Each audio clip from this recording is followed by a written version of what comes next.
The lovely thing about both NFV and about MEC is it's the ITization of telecoms. You need to gather around the table with a shared view on how to approach a new opportunity or solve a common problem. And that's exactly what the MEC members have done. If you move the cloud service to a cloudlet close to the edge, now 5G becomes valuable. By pushing compute out towards the edge, that's something that's very hard for the large over-the-top providers to do, and that gives rise to a whole new set of services that you cannot implement if you have to backhaul everything. It's very easy for software developers, for third parties to design new applications, and it's that that really is the transformative opportunity.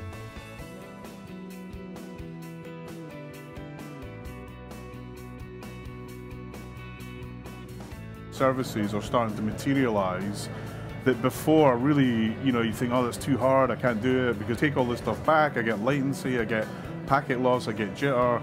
The network is already starting to scale at the edge based on what the consumer can actually do.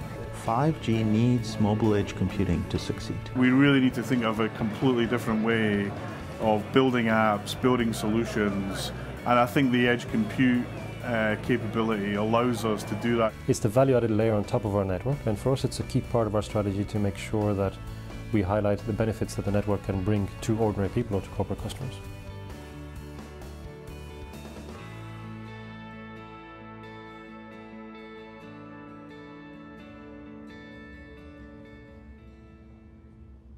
Hello and welcome to this TelecomTV super panel sponsored by Hewlett-Packard Enterprise and Intel, and welcome to this exotic location. It's a repurposed industrial space directly adjacent to the on and off ramp for the 101 freeway over the Bay Bridge in San Francisco. Quite a place. But seriously, it's a really good trendy space, very loft-like, very New York, even though we're on the West Coast. And welcome to this evening's presentation and super panel, which is about multi-access edge computing, MEC, and it's entitled The Edge of Reason for Service Providers, and we'll see whether the ensuing few minutes drives us to the edge of reason as well. We'll hope for the best. This venue is actually really quite nice, and it's interesting that it's a modern art. It's called the Terra Gallery. It's a modern art place, a display of modern art, and it's also a wedding venue. I'm not going to say anything about the institution of marriage, but I am going to just give you a couple of quotes from people who've been talking about modern art over the past few years. Tom Stoppard, the British playwright, Rosencrantz and Guildenstern are dead and all that, and said, "Skill without imagination is craftsmanship and gives us lots of useful things like wickerwork picnic baskets. Imagination without skill gives us modern art." Bit harsh. PJ O'Rourke says, "Like most sensible people, I lost instant interest in modern art about the time that Julian Schnabel was painting broken pieces of crockery that his wife had thrown at him for painting broken pieces of crockery when he should have been redecorating the bathroom." Anyway, this is no place for levity, as Mr. Hardy said to Mr. Laurel. And let us start the evening, and let me begin by introducing to you our panel, a panel of true, genuine experts who really know what they're talking about. We're going to be getting into the edge of reason in a moment. Before we do, let me just begin by, on my far left there is Alex Resnick, who is the ETSI MEC Chair, Enterprise Account Architect at HPE, Hewlett-Packard Enterprise. Next to him, excuse me, is Sanjay Aligari, Senior Solutions Architect, Telecommunications and NFV at Red Hat. Welcome. Thank you. Next to him is Axel Klauberg. I beg your pardon, no, it isn't. It's, it's Christos Kolias, who is Principal Research Scientist, Orange, co-founder of NFV ETSI and ONF's Wireless and Mobile Working Chair Group. Quite a mouthful, is that? Now we get to the right one this time, to Axel Klauberg, VP Aggregation, Transport, IP, CTO, ATI, Architecture, Deutsche Telekom. And then next to me is Keith Despain, who is Director of Business Acceleration Network Platforms Group at Intel. Gentlemen, welcome. Finally got your names in the right order, which is a start. But let's make a proper start. Let's begin by positing this. There's a pressing need for MEC to be made available across all access networks, all the way from today's LTE through to the 5G of tomorrow. And the same need applies equally to wireline and wireless LANs. Now, vendors from both the telecoms and enterprise sectors are deeply involved in the development of edge computing solutions, and enterprises remain a vital and lucrative market for telcos and CSPs. But enterprise IT buyers are knowledgeable and wary customers, and they will buy into new solutions only when and if they are sure that the promised benefits of increased investment are real and quantifiable. This has led to much debate about where the network edge actually is and how far it extends into the core. Because it seems to me the more people you talk to, the edge varies according to what they think it is. And I would like to begin by asking Alex to start with, where is the edge and where's the core? Yeah, so thank you for beginning with me. I actually get that question quite a bit, and I just got it a few minutes ago there, and I was thinking, what's the right stupid analogy? A bunch of years back, I was watching a cartoon with one of my kids, and there's two animals in Africa, and one of them says, "What's snow?" The other one picks up a rock and says, "Well, you see this rock? It's completely different." And so my definition of the edge is, look at your data center. Start moving towards your user. As soon as you've left the data center and it feels completely different, you're at the edge. And you can be in a lot of very different places there. But as soon as you've closed that door of the data center, or your CO that has now become a data center, and it feels different, then you're at the edge. Thank you. Anybody, anything to add to that? Christos, you're looking slightly quizzical and nodding at the same time. Yeah, no, I totally agree. And I was going to say, actually, whatever is like one hop away from the end user, and doesn't really matter what the definition of edge is, right? I don't think it really matters. But whatever it's like outside the core and closer to the user, that for me is completely, the definition for edge. I think indeed it's defined by the applications you're serving. And here, obviously, with the speed of light being a limiting factor, latency is the critical factor. And latency decides how far you go out, typically towards the edge. That's assuming you have a fiber plant, and bandwidth is not the cost driver in this space, obviously. Keith, how about you? What do you think? Well, I think it's been stated. The closer you get to the user, you get to that opportunity where you give them an experience that deals with latency and allows you to solve their problems in a way that they haven't been able to experience it before. Otherwise, if we don't push out to the edge and move that compute capability there, we're going to have some very unhappy customers. And they're going to start looking around for who else is going to solve their problems, who else is going to build a better edge computing experience for them. And I think that as we look at this market and it moves closer to there has to be, as we've talked the last half hour or so, as we got to know each other, a monetary way to receive the investment, the return that we want for that kind of an experience. And so the edge can be all the way out to the consumer, but if it's not getting paid for and it's not being driven by that, the edge is going to quickly fold in on itself. Good point. Sanjay? Well, you could have I almost see you could have two different kinds of edges, because there's the edge that is, as Alex was saying, you push it out from the data center on the network side and push it all the way. Do you push it to a central office, or do you push it further out and say, it looks like a data center, it's just smaller and smaller and smaller?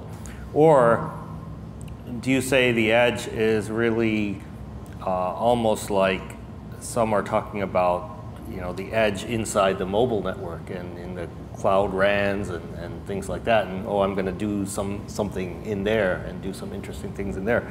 And those types of edges are very different, and I think those are, you're talking about very, very low latency and totally different types of applications. So I think it really depends on the application you're looking at.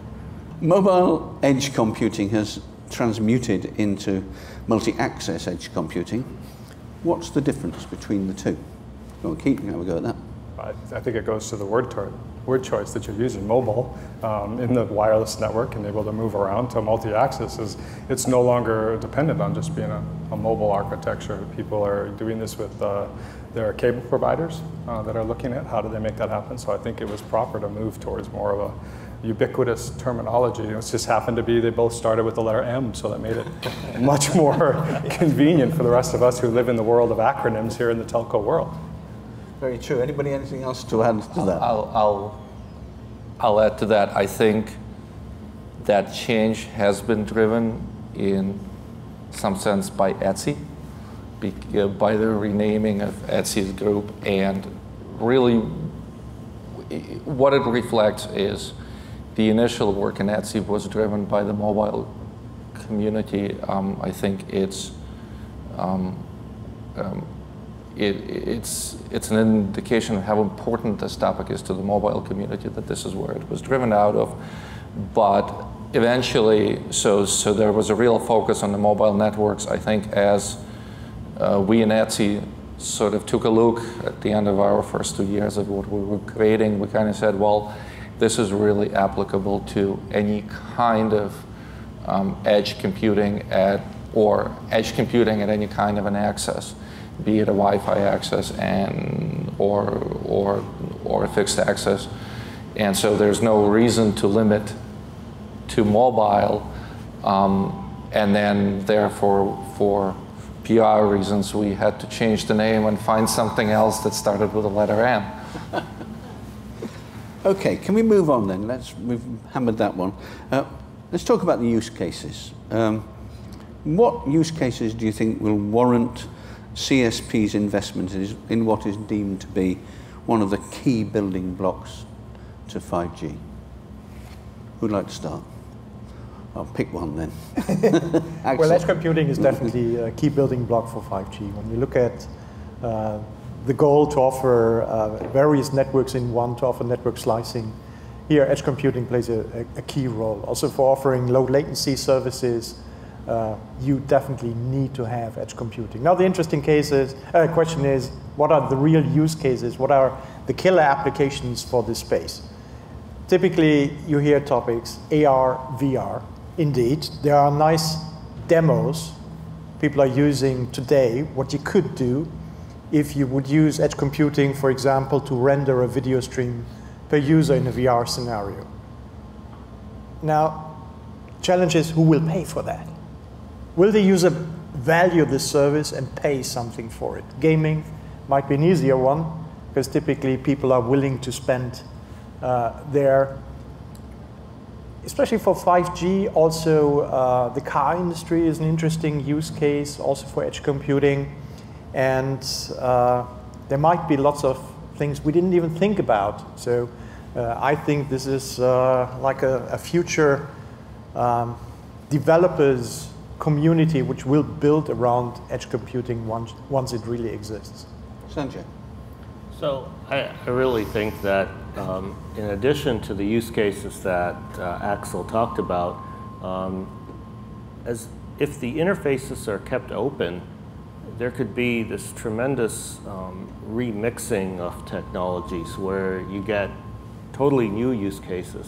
So you know, think about you think about like the healthcare industry, for example, right? I mean, they need to get monitoring of different kinds of devices from, very quickly from different kinds of things, but they got to integrate with so many other things that it's not just really one use case.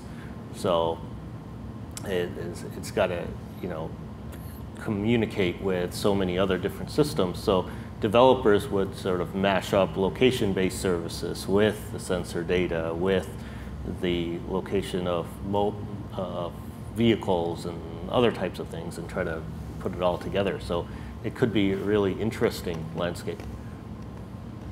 Thank you. At the same time, as we talked earlier about, has to be secure. You're going to talk about healthcare and patient information that has to be ubiquitous across, whether it's all the way back at the data center or all the way out to the edge. Yeah, and so when you talk about security, you know, that brings up the question of, you know, for the longest time, you know, all these devices, we've talked about them as, oh, they're embedded systems. You know, they're not computers, they're embedded systems. No, they're computers. And so what operating system are they running? We have to start thinking about that. We have to start thinking about patching, upgrading, all of that, and how we manage all of that. So those are the questions that need to be asked in order to keep them secure. Christos, Axel said his piece from a Deutsche Telekom perspective. What about you from Orange? Yeah, so I mean, I totally agree with what was said. And I would probably add to that, and I think you alluded to that a little bit, on IoT. So actually IoT is one of my use cases. I'm working on an open source platform for mobile edge computing.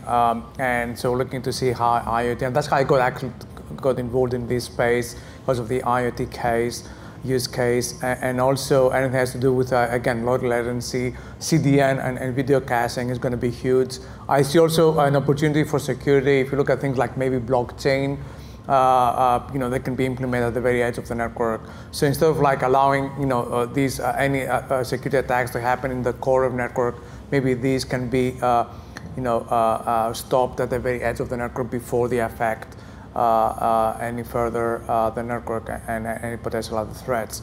So it's going to be a multitude of use cases. Of course, we're waiting for the new use cases that might, you know, emerge. And you're going to have, you know, the millennials, as I said earlier today, that might be pushed for this type of use cases. Same way that we saw Uber and Airbnb, you know, emerging over the last few years with, you know, respect to 4G, for instance. So I think there'll be a multitude of use cases. I mean, for us, as from operator point of view, is again how we can monetize this. You know, are there going to be new services that we can design around these, and how we're going to monetize that, and what it means for the operators that have already installed infrastructure, right? What's going to be the migration path? This is something that's going to be totally replacing how we, you know, operate today in terms of central offices, or is going to be something, you know, has to be added on? So that's a big question mark for me. Okay. Well, I think you brought out an interesting point around monetization of it, and I think this is the one on my mind a lot, is who's going to win.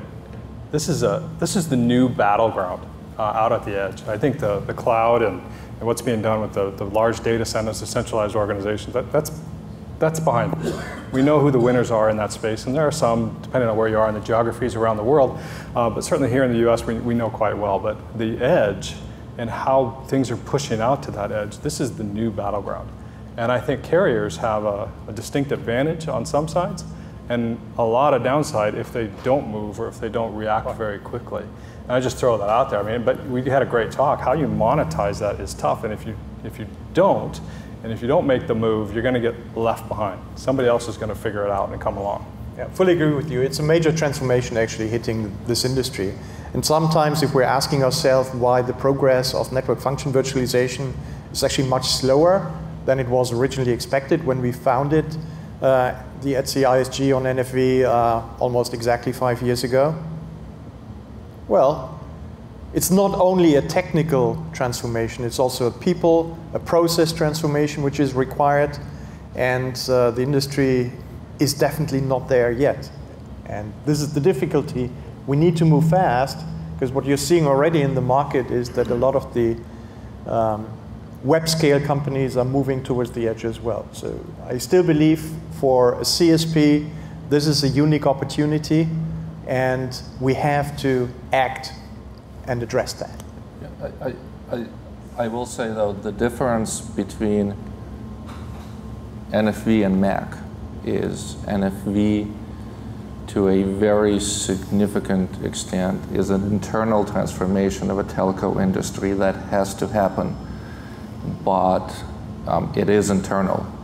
MEC, as you guys have all pointed out, and I completely agree with it, is the new battleground between the telco industry and the web players, right? And I do think that it's a battleground where the telco industry has certain advantages as compared to what happened previously, but those web scale guys, they are moving in, they are going to move aggressively, and so they're creating a forcing function which may perhaps make it force the industry to move faster on MEC than it did on NFV, just because there is that external forces. Yeah, we don't want this to become a battleground. So I think this is a great opportunity indeed for partnerships, also with the web scale companies. And I would like to avoid, as I'm more a pacifist from my mind, the term battleground. We're not there yet. I agree. Spoken too strongly, but it is that space of new opportunities where people are carving out new pieces of pie. Yeah. Right. And those who wait too long will see their pie somewhat smaller. Well, I see the willingness also from the web scale companies to partner in this space. When we look, for example, at the Telecom Infra project, I'm currently chairing the board of TIP, so I have to mention this, where Intel and Telefonica are co-chairing the edge computing project group. You actually see a lot of willingness also from Facebook as example to contribute in this space. And I think indeed it is an opportunity for partnership. I think there's always willingness to partner and to look for the win-win in business until money's on the table. And the hands start reaching in for it and grabbing who's going to get the 100 and who's going to get the 5. And that, I think, is really when I use the term battleground, is what is going to be up over, and it's going to be fascinating over the next 15 years. I don't think it's going to happen immediately. It's going to take some time. But I do think that the money, the pot of money that's at the table is going to be determined by the foundation technologies and business strategies that the comm service providers put in place to either protect themselves or find ways to make the money that the others can't, just because of their location, their real estate, whatever they have that are their advantages for them. Mm-hmm. Yeah, but on the topic of the pot of money, right? The pot of money always is bigger if you don't have the battleground and you have openness and people collaborating. Even though it seems like, oh no, I want to own this myself, right? But then the pot is smaller, even though you have a bigger chunk of it. So that's, I think, the challenge here, to get, if people get together and come to some sort of agreement on how to define what workloads or what standards around what workloads can go out to the edge, whether it's TIP or whether it's the Etsy or whatever, right? I mean, the point is... But I think that's one of those interesting ones that if you were to talk to we call them the web scale, you talk to over the top, you call the cloud vendors, they don't care. Yeah. They're going to try and solve the user's problem, end user's problem, whether it's enterprise or the consumer side of things, and they're going to go after it and not be patient or not necessarily wait. And now they're going to talk, and we at Intel work with them a lot around how they can be more friendly in their standards and offer more to the open community, but they're tough. They're going to go after it. They want that pot of money, in my opinion.